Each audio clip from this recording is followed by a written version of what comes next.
brought to you by Infinix.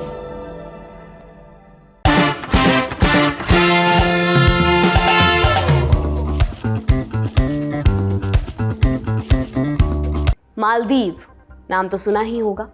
Holiday destination के लिए मशहूर इस मुल्क की पहचान बस यहीं तक सीमित नहीं है।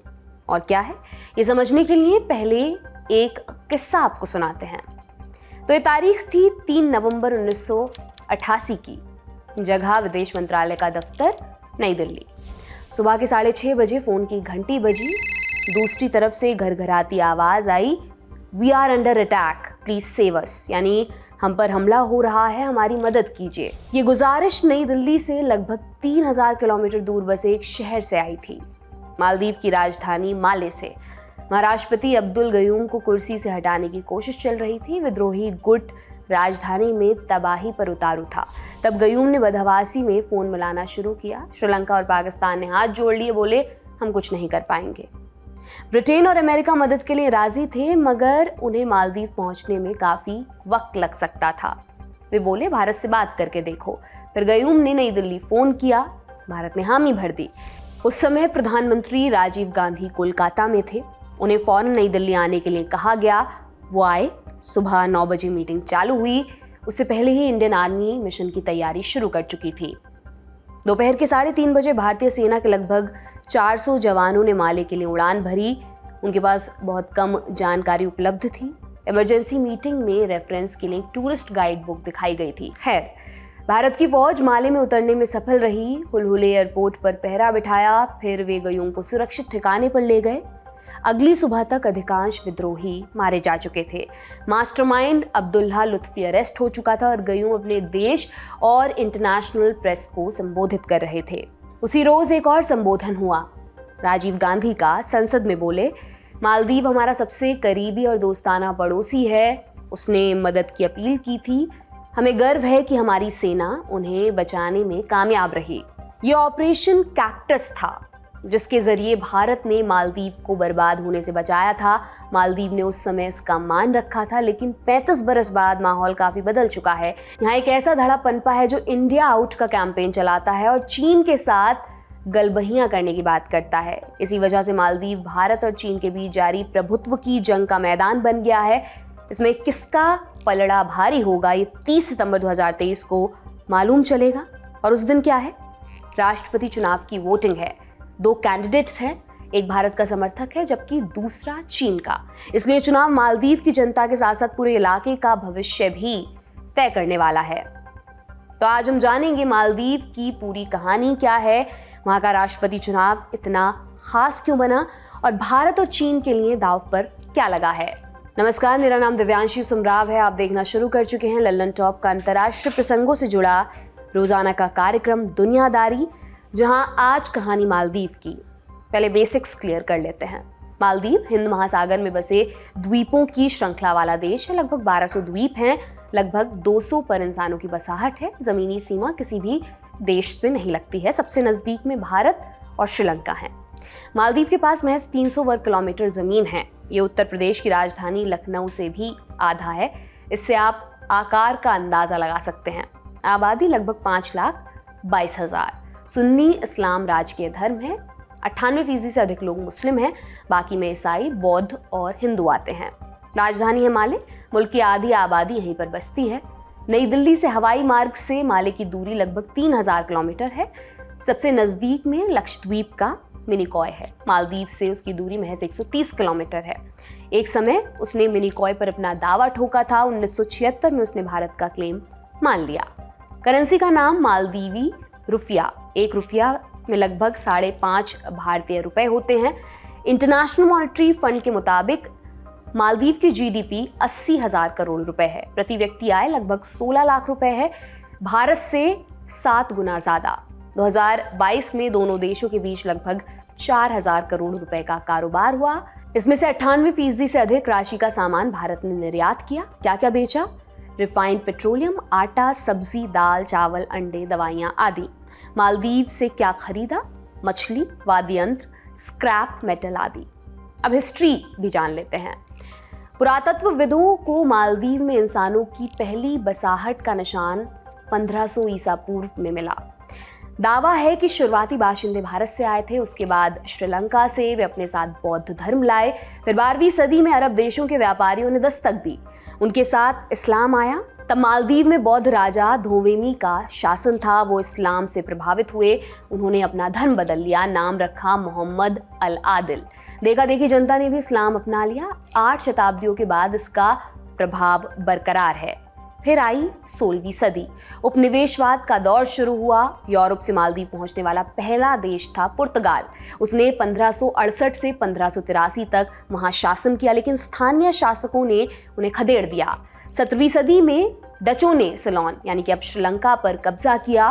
फिर वे मालदीव में भी आए। बाद में सिलोन में ब्रिटेन का नियंत्रण हो गया और तब मालदीव भी डचों के हाथ से निकलकर ब्रिटेन के पास आ गया। फिर 1965 में मालदीव आजाद हो गया। उस टाइम शासन कैसे चलता था? देश की कमान सुल्तान के पास होती थी, प्रधानमंत्री भी होते थे, लेकिन उनके पास नाम मात्र की शक्तियां थी। नई शासन व्यवस्था के लिए 1968 में जनमत संग्रह कराया गया। इसमें सुल्तान का पद खत्म करने पर सहमति बन गई। फिर राष्ट्रपति का पद बना। इब्राहिम नासिर बने पहले राष्ट्रपति। 10 वर्षों तक वो इस पद पर रहे। बीच में उन्होंने प्रधानमंत्री का पद भी खत्म करा दिया और खुद सर्वेसर्वा बन गए। 1978 में नासिर रिटायर हो गए। तब कुर्सी आई मौमून अब्दुल गयूम के पास। गयूम 30 वर्षों तक राष्ट्रपति रहे। 6 चुनाव उन्होंने जीते। फिर 2008 में पहली बार लोकतांत्रिक चुनाव हुए। अलग अलग पार्टियों को चुनाव लड़ने का मौका मिला। उससे पहले राष्ट्रपति कैंडिडेट को संसद नॉमिनेट करती थी, उसके नाम पर हाँ या ना करना होता था। 1978 से 2003 तक सिर्फ एक कैंडिडेट गयूम के नाम पर वोटिंग हुई। हर बार गयूम को 90% से अधिक वोट मिलते थे। 2008 में सिस्टम बदला। उस चुनाव में मालदीवियन डेमोक्रेटिक पार्टी के मोहम्मद नशीद ने अब्दुल गयूम को हरा दिया। गयूम ने भी अपनी पार्टी बना ली थी, वो 7वां टर्म लेना चाहते थे, नाकाम रहे। 2010 में राजनीति से संन्यास ले लिया। मालदीव में राष्ट्रपति बनने के लिए 50% से अधिक वोटों की दरकार होती है। अगर कोई भी कैंडिडेट पहले राउंड में आंकड़ा पार नहीं कर पाए तो दूसरे राउंड की वोटिंग होती है। वहां पहले राउंड में टॉप पर रहे 2 उम्मीदवारों के बीच भिड़ंत होती है। 2008 और 2013 में मामला सेकेंड राउंड में हो गया था। 2018 में इब्राहिम मोहम्मद सोलही ने पहले ही राउंड में 58% वोट जुटा लिए थे, लेकिन 2023 में कहानी बदल गई है। इस बार मुकाबला दूसरे राउंड में पहुंचा है, जिसके लिए 30 सितंबर को वोटिंग होनी है। दूसरे राउंड में कौन कौन दावेदारी पेश कर रहे हैं? पहले हैं मोहम्मद सोलही। मालदीव की आज़ादी से 1 बरस पहले पैदा हुए थे, सेकेंडरी स्कूल तक की पढ़ाई कर पाए।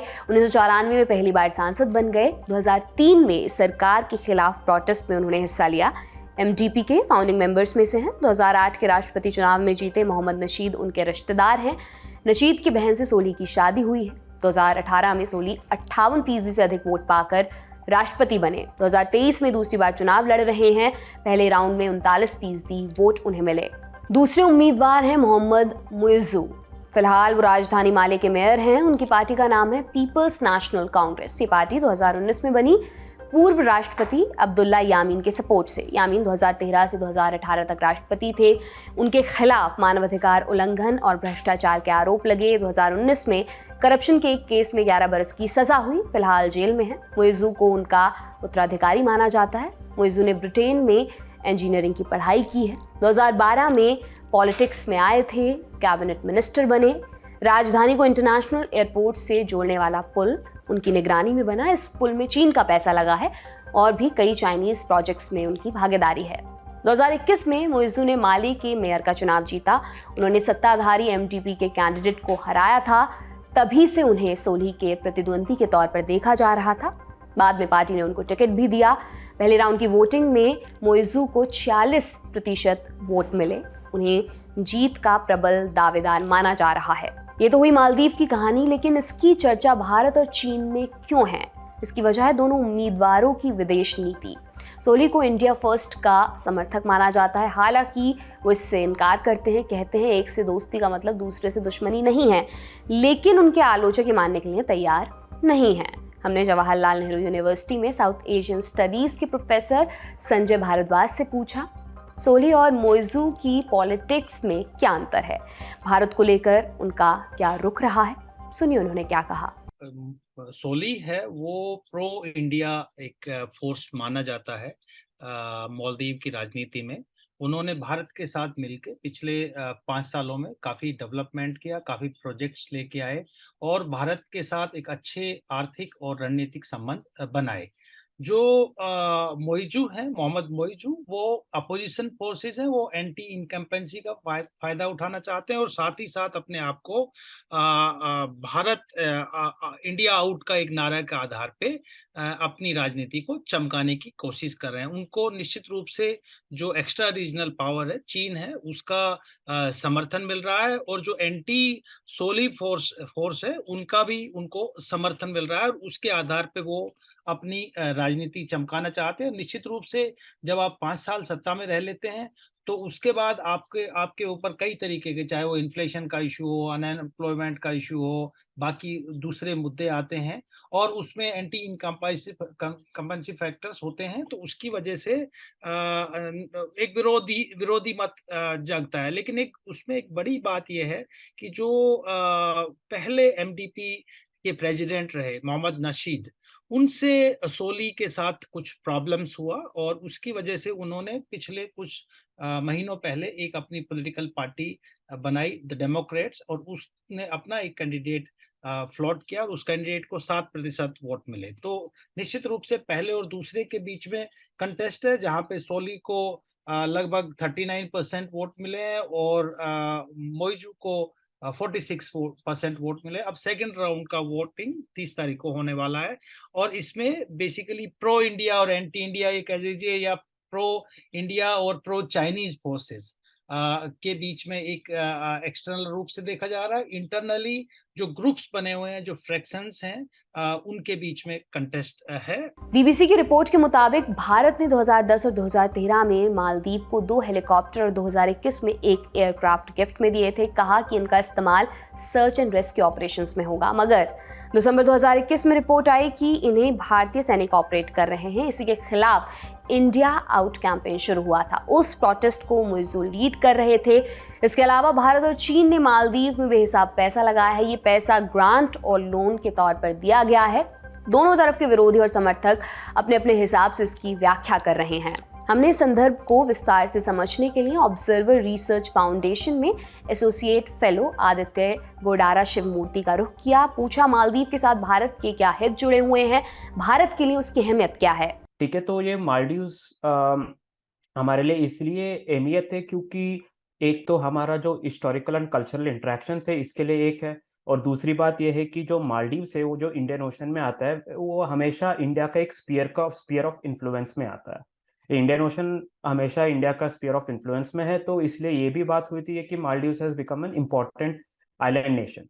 और उसके बाद हमारे जो अभी जो जियोपॉलिटिकल डेवलपमेंट्स है, जहाँ पे इंडियन ओशन और पैसिफिक ओशन की जो अहमियत बढ़ रही है, और उस जियोग्राफी में अगर आप मालदीव्स को देखा जाए तो वो Maldives is at the centre of Indo Pacific. तो इस हिसाब से अगर आप देखेंगे कि मालदीव्स एक बहुत ही क्रूशियल देश हो रहा है इंडिया के जियो स्ट्रेटेजिक कैलकुलेशंस के लिए भी और इंडिया के फॉरेन पॉलिसी के लिए भी। और ये जो जियोग्राफी है ये sea lines of communication, crucial sea lines of communication के सराउंडिंग में आता है, जहाँ पे ज्यादातर ट्रेड होती है, ज्यादातर मिलिट्री और मिलिट्री शिप्स दूसरे देशों की वो जो इसी सी लाइन ऑफ कम्युनिकेशन से गुजरते हैं। चीन मालदीव से हजारों किलोमीटर दूर है, उसका कोई डायरेक्ट कनेक्शन भी नहीं है मालदीव से, मगर उसने वन बेल्ट वन रोड में मालदीव को शामिल किया। चीन मालदीव में इतनी दिलचस्पी क्यों लेता है और उसकी मौजूदगी से भारत को क्या खतरा है? तो ये दरअसल की बात है कि अगर चाइना को एक एशियन पावर बनना है, अगर फ्यूचर सुपर पावर बनना है, तो वो इंडिया को चैलेंज करनी चाहती है हर एक फील्ड में, हर एक स्पीयर ऑफ इन्फ्लुएंस में। तो ये बात होती है कि वो मालदीव्स में भी इसलिए चला आता है क्योंकि वो एक बात है कि इंडियन ओशन एंड मालदीव्स एक इंडिया के स्पीयर ऑफ इन्फ्लुएंस के अंदर आते हैं। ठीक है, और वो दूसरी बात यह है कि जैसे मैंने पहले बताया, मालदीव्स एक crucial sea line of communication से गुजरती है, और इसी कारण जब इंडो पैसिफिक की क्रूशियलिटी बढ़ रही है, इंडो पैसिफिक की इम्पोर्टेंस बढ़ रही है इस मुद्दे पर, जब चाइना देखती है तो चाइना को जो इन्फ्लुएंस है या चाइना का जो एस्पिरेशंस है बेल्ट रोड इनिशिएटिव के, तो उसी का एक एम्बिशन है कि वो भी बेल्ट रोड इनिशिएटिव जो इंडो पैसिफिक के सेंटर में है वो मालदीव से गुजरे। 30 सितंबर को राष्ट्रपति चुनाव होने वाले हैं। चुनाव के नतीजे से क्या क्या बदल सकता है? एमडीपी गवर्नमेंट आ जाएगी तो वो इंडिया फर्स्ट पॉलिसी चलती रहेगी, जहाँ पे इंडिया के इन्वेस्टमेंट्स रहेंगे और इंडिया का डिफेंस कोऑपरेशन बढ़ता जाएगा। पर अगर पीपीएम आएगा या मुइजू का गवर्नमेंट आएगा तो वो ये और भी मुश्किल है कि वो इंडियन डिफेंस कोऑपरेशन को जो है उसको और भी पॉलिटिसाइज कर सकते हैं, उसको और भी बदनाम कर सकते हैं। और लाइक्लीहुड ये भी है कि वो फिर एक completely pro China foreign policy भी ले सकते हैं। तो चुनाव नतीजे आए नहीं है, अगर मोइजू जीतते हैं तो उनकी संभावना बन रही है कि जो मोहम्मद नशीद की पॉलिटिकल पार्टी है द डेमोक्रेट्स, उसका समर्थन उसको मिलेगा और डेमोक्रेट्स उस शर्त पे समर्थन देंगे कि अगर भारत के साथ आप न्यूट्रलाइज रहिए, आप बैलेंसिंग रिलेशंस रखिए, चीन के साथ एक तरफा रास्ता मत बनाइए, जो कि चीन के साथ एक तरफा रास्ता राजपाक्से ब्रदर्स ने श्रीलंका में बनाया और देखिए कि श्रीलंका डेट ट्रैप की तरफ बढ़ गया और इकोनॉमिक क्राइसिस हो गया। भारत एक नेचुरल फ्रेंड है, एक यूनिक रिलेशंस है। भारत ने श्रीलंका के साथ का समर्थन किया, सपोर्ट किया, उनको इस क्राइसिस से निकाला। अगर मालदीव में कोई भी क्राइसिस होता है और वो हुआ भी है, चाहे आप सुनामी के टाइम में सबसे पहले इंडियन फोर्सेस वहां पे पहुंची, चाहे वहां कोविड का टाइम हो, भारत ने वहां पे मदद की। तो हमेशा एक भारत नेचुरल अलाई की तरह मालदीव या हो या श्रीलंका हो, आइलैंड स्टेट है, दोनों का के साथ अच्छे संबंध बना के रखना चाहता है और इनको ये बात पता है। यहाँ पे जो एंटी इंडियन कॉन्स्टिट्यूएंट्स हैं या आप ये कहिए प्रो चाइनीज फोर्सेस हैं, वो बहुत एक्टिवली मालदीव में काम कर रहे हैं। उसके दो फैक्टर मैं बताना चाहूंगा कि देखिए, निश्चित रूप से चीन का भी एक बहुत बड़ा मिलियंस डॉलर्स वहां पे इन्वेस्टमेंट है डिफरेंट प्रोजेक्ट्स में। दूसरा कि मालदीव एक सुन्नी कट्टरवादी देश है और उसमें पाकिस्तान काफी कुछ हद तक दखल अंदाजी कर सकते हैं। आप देखेंगे डाटा जब देखेंगे तो आपको सबसे ज्यादा जो आईएस के रिक्रूटीज हुए साउथ एशिया से, वो मालदीव से हुए। तो वहां पर पाकिस्तान के माध्यम से भी चीन दखल बढ़ा रहा है और अपनी जो माइट, इकोनॉमिक माइट है, जो उनकी डीप पॉकेट्स हैं, उसके माध्यम से भी मालदीव में अपनी दखल बढ़ा रहा है। चीन का वहां पे इंटरेस्ट है, दो इंटरेस्ट है। पहली बात कि चीन, चूंकि मालदीव जब चीन का एनर्जी ट्रेड होता है गल्फ कंट्री से तो रास्ते में है, और चीन अपने आप को इंडियन ओशन में मजबूत करना चाहता है। एक अमेरिकन नेवल एडमिरल ने कहा कि अल्फ्रेड महान उनका नाम, उन्होंने कहा कि जिसने इंडियन ओशन पे डोमिनेट किया, राज किया, उसने दुनिया पे राज किया। पहले ब्रिटिश थे, फिर अमेरिकन आए और अब चाइनीज अपने आप के अपनी प्रेजेंस बढ़ाने की कोशिश कर रहे हैं। डिफरेंट इंफ्रास्ट्रक्चर प्रोजेक्ट्स वहां पे लेके आ रहे हैं। एक आइलैंड जो मालदीव ने चीन को दिया है, 50 साल की लीज पे दे दिया गया। दूसरा एक कनेक्टिंग ब्रिज जो कैपिटल से एयरपोर्ट को जोड़ता है, करीब 2.6 किलोमीटर का, वो ब्रिज के लिए लगभग $2 बिलियन इन्वेस्टमेंट चाइनीज ने किया। चाइनीज का इन्वेस्टमेंट मालदीव की जीडीपी से कई गुना बड़ा है, जो कि निश्चित रूप से मालदीव को डेट ट्रैप की तरफ ले जाएगा। ये इंटरनल पॉलिटिक्स है, ये मालदीव का, जो भारत से इसको दूर खींचने की कोशिश कर रहा है। भारत के और मालदीव के जो हित हैं, चाहे वो आर्थिक हित हो, चाहे वो राजनीतिक हित हो, उनमें बहुत समानता है और दोनों अगर देश मिलकर साथ करते हैं तो निश्चित रूप से जो इंडियन ओशन रीजन है उसमें शांति रहेगी, स्थायित्व रहेगी। दूसरे राउंड के चुनाव में मोइजू की जीत तय मानी जा रही है। उनकी जीत का मतलब होगा मालदीव में चीन का हाथ ऊपर होना। हमने एक्सपर्ट से पूछा, वैसी स्थिति में भारत अपनी पोजीशन कैसे बचा कर रख सकता है? देखिए, भारत ने कई तरीके से उनको समर्थन देने के, एयरक्राफ्ट भी दिए हैं, हेलीकॉप्टर्स भी दिए हैं, एडवांस लाइट हेलीकॉप्टर दिए हैं, डिफेंस सेक्टर में जो सर्विलेंस बढ़ाने के लिए पेट्रोल व्हीकल्स भी दिए हैं। हमने कई तरीके से जो मालदीव की सुरक्षा को ध्यान में रखते हुए उनको मिलिट्री असिस्टेंस दिया है। उसमें उनके शिप जो पुराने हो गए थे उनको रिप्लेस करने की बात है। लैंडिंग क्राफ्ट, असॉल्ट हमने शस्त्र दिया है। तो एक तो ये हो गया मिलिट्री सेक्टर में। दूसरा, मैंने इकोनॉमिक सेक्टर में जो बात कही कि जिसमें इंदिरा गांधी मेमोरियल हॉस्पिटल हमने स्थापित किया है। दूसरा, मैंने कहा कि जो faculty of engineering, faculty of tourism, hospital studies, उनको हमने बढ़ावा दिया है। हमने high impact community projects Maldives में शामिल किए हैं। तो हम मालदीव की जो जनता और जो उसके भले के लिए, उसके विकास के लिए जो प्रोजेक्ट्स होते हैं, उन कि उन पर काम कर रहे हैं। हम मालदीव को एक रेडिकल एक्सट्रीमिस्ट फोर्सेस का अड्डा नहीं बनना देना चाहते हैं। जो पाकिस्तान उनको लुभा रहा है, आप वहाँ के स्टूडेंट्स को पाकिस्तान में अध्ययन के लिए बुला रहा है और उनको दूसरी ट्रेनिंग दे रहा है, उनको आईएस में जाने की, इस्लामिक स्टेट में जाने की उनको उनको उनको सराह रहा है, आगे बढ़ाने का कोशिश कर रहा है। हम उन ताकतों को यहाँ पे पनपना नहीं देना चाह रहे। हमारा सीधा-सीधा 3 पॉलिसी ऑब्जेक्टिव है जो हम उस पर काम कर रहे हैं। पहला, हम निश्चित रूप से सुरक्षा की बात करते हैं, चाहे वो इंटरनल सिक्योरिटी हो, चाहे वो एक्सटर्नल सिक्योरिटी हो। और एक्सटर्नल सिक्योरिटी में सबसे बड़ा जो फैक्टर आता है, जो एक्स्ट्रा रीजनल पावर्स हैं, चाइना जैसे हुआ, उनके प्रेजेंस को मिनिमाइज करना, उनके इन्फ्लुएंस को मिनिमाइज करना। दूसरा, भारत का सीधा ऑब्जेक्टिव है कि हम अपना विकास करेंगे, साथ ही साथ पड़ोसी देशों का विकास करेंगे। और जो हमारा नेबरहुड फर्स्ट पॉलिसी है, उसमें मालदीव भी आता है। उसके आर्थिक विकास में हमने कई मिलियन डॉलर्स का aid and assistance line of credit दिया है।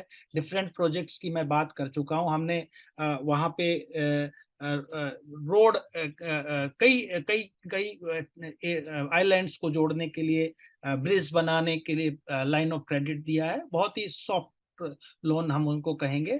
और एजुकेशन सेक्टर हो या दूसरे सेक्टर हो, उनमें भी हमने काम करने का प्रयास किया, ताकि चाइना का जो बढ़ता ग्रोइंग डिपेंडेंसी है, इन कंट्रीज का डिपेंडेंसी जो चाइना पे बढ़ रहा है, उसको हम मिनिमाइज कर सके। भारत काम कर रहा है और भारत ये भी चाहता है कि इन देशों में, मालदीव में, श्रीलंका में राजनीतिक स्थायित्व भी हो, डेमोक्रेटिक लिबरल फोर्सेस वहाँ पे सक्रिय रहे, ताकि एक डेमोक्रेटिक सरकार वहाँ पे मिले जो जो जो पार्टिसिपेटरी और जनता की भाषा को सुने। भारत मालदीव संबंध या मालदीव की राजनीति और हिस्ट्री को समझने के लिए क्या पढ़ा, सुना या देखा जाना चाहिए? बुक है जो आनंद कुमार जी ने लिखा है, वो है multi party democracy in the Maldives. वो एक बुक आसानी से पढ़ी जा सकती है। उसको लिखा था, दरअसल टाइम हो चुका है उसको लिखे, बट वो रिलेवेंस है आज भी। अगर मालदीवियन पॉलिटिक्स समझना है तो वो आपको बुक आपको अच्छा सा एक बैकग्राउंड देगा in terms of Maldives politics and Jio politics. और अगर आपको मालदीव्स के हिस्ट्री में जानना चाहते हैं या मालदीव्स के कल्चर जानना चाहते हैं, तो एक स्पेनिश स्कॉलर है जिसका नाम है जेवियर रोमेरो फ्रियस। तो ये ज़्यादा लिखे हैं, इन्होंने पॉलिटिक्स पे नहीं लिखे, लेकिन इन्होंने जो बुक्स लिखे और इन्होंने जो आर्टिकल्स लिखे, वो मालदीव्स के कल्चर और इतिहास के बारे में ज़्यादा कुछ बोलते हैं। अगर आप और भी न्यूज़ के बारे में जानना चाहते हो तो सन मालदीव्स है। अगर आप सन मालदीव्स पढ़िए। और अगर आप कुछ और रिसर्च पेपर्स देखना चाहते हो तो ऑब्जर्वर रिसर्च फाउंडेशन के भी बहुत सारे रिसर्च पेपर्स है, तो उनको भी पढ़ सकते हो। मैं 2-3 आपको जो जो किताबें हैं वो बता सकता हूँ। देखिए, एक तो बहुत अच्छी किताब आई, Islam and democracy in Maldives. ये अजीम जहीर की किताब है। बड़ी अच्छी किताब है, रोटले से पब्लिश्ड हुई है। इसको पढ़ सकते हैं कि कैसे डेमोक्रेटिक डेवलपमेंट मालदीव में हुआ, वहाँ की हिस्ट्री को।